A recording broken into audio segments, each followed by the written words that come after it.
تو آپ بھی کہہ دو نا کہ جنت جہنم فنا ہو جائے گی، کہہ دو. وہ یہ کہنا چاہتے ہیں،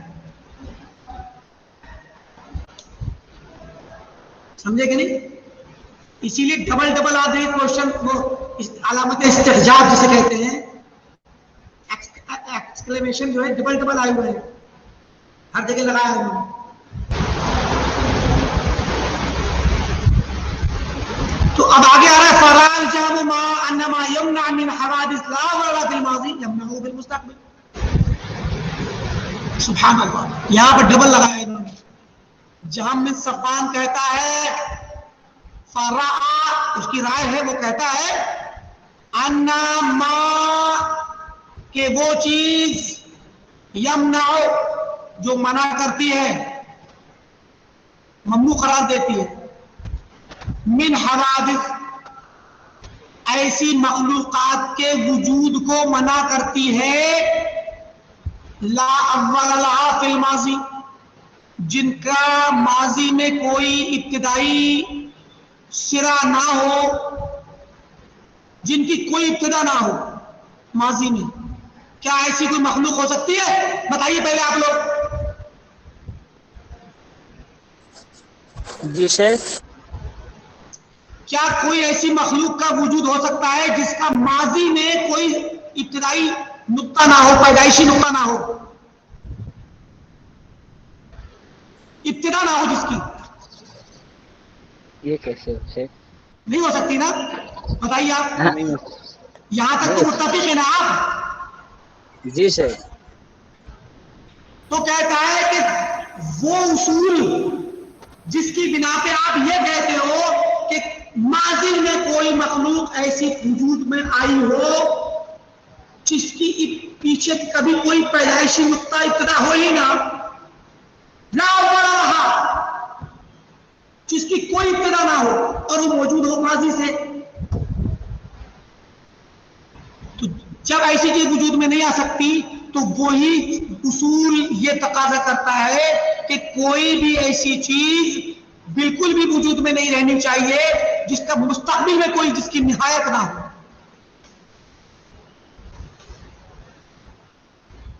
سمجھ آئی بات؟ جی شیخ. اصول عقلی طور پہ 100% صحیح ہے کہ نہیں؟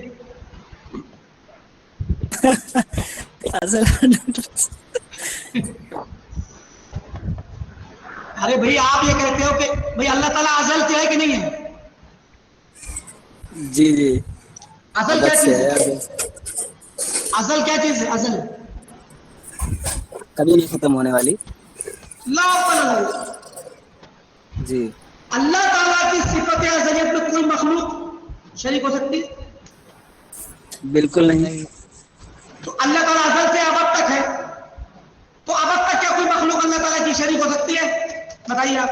جی نہیں، بالکل نہیں. تو جس طرح کوئی ایسی مخلوق حوادث لا اول لها فی الماضی، جس کا ماضی میں کوئی اول نہ ہو یعنی ازل سے ہو، جو اصول ایسی مخلوق کے وجود کو منع کر رہا ہے کہ ایسا نہیں ہو سکتا کہ کوئی مخلوق ایسی ہو جو ماضی میں جس کا کوئی اول نہ ہو، وہی اصول منع کر رہا ہے یمنعہ فی المستقبل. مستقبل میں بھی کوئی ایسی مخلوق وجود میں نہیں آ سکتی آج یا کبھی پیچھے جو مستقبل میں ہمیشہ ہمیشہ رہے اور اس کا کوئی انتہا نہ ہو. ایسا نہیں ہو سکتا. جس طرح کوئی ایسی مخلوق نہیں جس کی ماضی میں ابتدا نہ ہو، ویسے ہی ایسی مخلوق نہیں ہو سکتی جس کی مستقبل میں انتہا نہ ہو. سمجھ آ رہی بات کی نہیں آ رہی مشائخ؟ ماضی سے مراد کیا لیتے ہیں؟ مراد کیا لیتے ہیں ماضی سے مراد؟ ماضی کوئی ایسی مخلوق آ ہی نہیں سکتی جس کا ماضی میں نہ ہوا ہو. یہ ماضی سے مراد نہیں، ارے نہیں، کیا بات، ترجمہ غلط کر رہے ہیں آپ. حوادث لا اول لها فی الماضی، ماضی میں جس کا اول نہ ہو، ابتدا نہ ہو جس کی. مطلب مان لیجئے آج کے وقت میں یہ قلم ہے میرے ہاتھ میں، ہمارے ہاتھ میں یہ قلم ہے کہ نہیں ہے؟ تو یہ قلم ابھی پیدا ہوا ہے کہ ماضی میں؟ بتائیے. لیکن ارے بتائیے پہلے. ماضی میں. اب اس ماضی کی طرف جائیے آپ. اس کی کوئی نہ کوئی اول تو ابتدا تو ہوگی نا. ایک مہینے پہلے بنا ہو, 1 سال پہلے بنا ہو. تو ماضی میں جب جائیں گے آپ تو اس کی اول ابتدا تو ہوگی نا. بتائیے. اول کمپنی نے جب پہلی بار جب قلم کو بنایا تھا تو آواز کٹ رہی ہے صابر السلام آپ کی.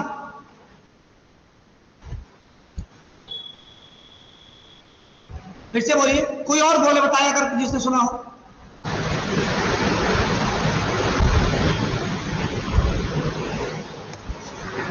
آواز کٹ رہی ہے مجھے.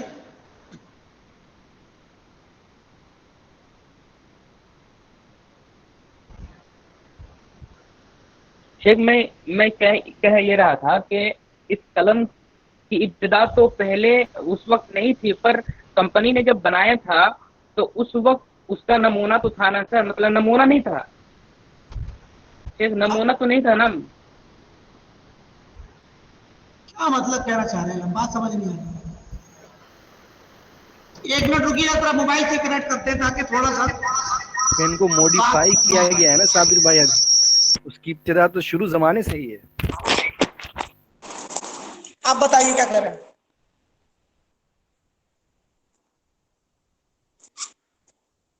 بتائیے بھائی. اصول ہی نہیں سمجھ میں آتے کہ یہ والا اصول صحیح ہے. اصول جو ہے وہ یہ ہے, وہ یہ کہنا چاہتا ہے کہ کسی بھی ایسی مخلوق, پہلے اس مت دیکھیے آپ کتاب میں, ہمارے سماج سنیے. کسی بھی ایسی مخلوق کا وجود ناممکن ہے, وجود میں آنا ناممکن ہے, جو وجود میں آنے کے بعد مستقبل میں ہمیشہ ہمیشہ رہے, کبھی ختم نہ ہو. ایسی مخلوق وجود میں نہیں آ سکتی. سمجھ آ گئی بات؟ اتنا تو سمجھ میں آیا نا. جی. اچھا, اسی کا ایک حصہ, اب یہ مستقبل کے لیے کہا نا اس نے, اسی اصول کا ایک حصہ پیچھے کے لیے, ماضی کے لیے ہے. کہ وہ یہ کہتا ہے کہ یہ ناممکن کیوں ہے ناممکن کہ کوئی بھی مخلوق, ایسی مخلوق جو مستقبل میں وجود میں آنے کے بعد ہمیشہ ہمیشہ رہے, کبھی منتہی نہ ہو, اس کی نہایا نہ ہو, یہ ناممکن ہے. کیوں ناممکن؟ کیونکہ ایسی مخلوق کا وجود بھی ناممکن ہے جو ماضی میں بغیر ابتدا کے ہو, ماضی میں ہمیشہ ہمیشہ ہو. مطلب آپ مان لیجیے قلم ہے, یہ قلم آج موجود ہے, اب اس کے بارے میں آپ کہیں کہ ماضی میں پیدا ہوا ہے, کب پیدا ہوا ڈھونڈتے رہے, پتہ ہی نہیں چل رہا ہے کہ پیدا کب ہوا. 1 مہینہ, 1 سال, 10 سال, 20 سال, 50 سال, 1000 سال, 1,00,000 سال گزر گئے, پتہ ہی نہیں چل رہا کہ اس کی پیدائش کب ہوئی ہے. تو ایسی مخلوق کا ہمارے درمیان وجود ناممکن ہے جو ماضی میں پیدا, آج ہمیں دکھ رہی ہو ماضی میں پیدا ہوئی ہوگی, تو ماضی میں پیدا ہوئی ہو لیکن اس کا کوئی اول نہ ہو, ابتدا نہ ہو, جس کی غیر معلوم شدہ, یعنی مطلب ہمیشہ ماضی میں موجود ہو, ایسی مخلوق ناممکن ہے. جب ماضی میں ناممکن ہے ایسی مخلوق, پیچھے کے وقتوں میں کہ ماضی میں اس کو کوئی سرا ہی پتہ نہ چل رہا ہو, تو اسی وجہ سے اسی طرح مستقبل میں بھی اس کا سرا کبھی ختم نہ ہو رہا ہو, ایسی مخلوق بھی ناممکن ہے.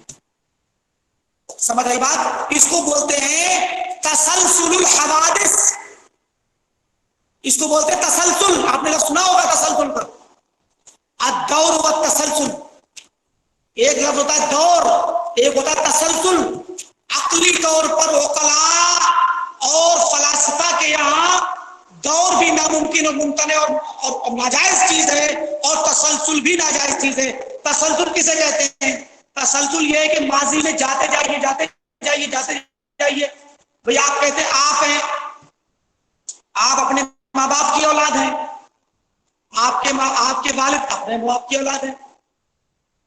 وہ اپنے باپ کی اولاد ہے. اب ماضی میں جا رہے ہیں نا پیچھے, وہ ان کے ماں سے پیدا ہوئے, وہ ان کے سے پیدا ہوئے, ان کو ان کے ماں نے پیدا کیا, ابھی جاتے رہی, کہاں تک جائیں گے؟ آدم تک پہنچیں گے آپ.